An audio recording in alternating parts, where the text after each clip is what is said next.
Well, of course, the Gay Liberation Front was a very radical organisation. I don't think the word equality ever passed our lips. We were champions of liberation, of gay liberation, black liberation, Irish liberation, women's liberation, colonial liberation.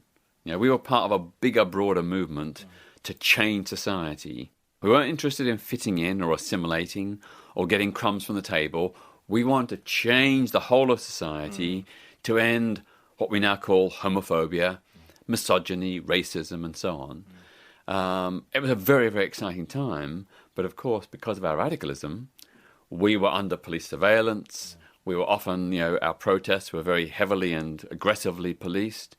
Lots of people were arrested in those early days when we did sit-ins in pubs. I remember in late 1971, a group of us from the Gay Liberation Front went to a pub, the Chepstow, in Notting Hill Gate, which refused to serve puffs and dykes, and we demanded to be served.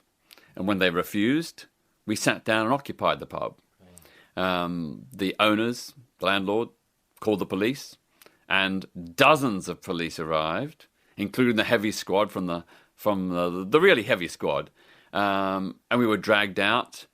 Some of us were strip searched.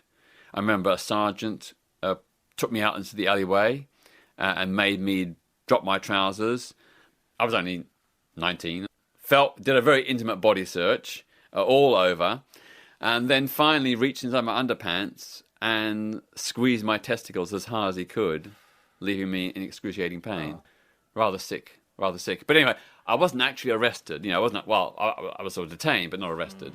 But as a result of that protest and the follow-up ones we did, that pub and all the other pubs in the area who'd refused to serve LGBT people dropped their ban and they agreed to serve us. So it shows that direct action does work, and it did actually help break down the discrimination that LGBT people were facing.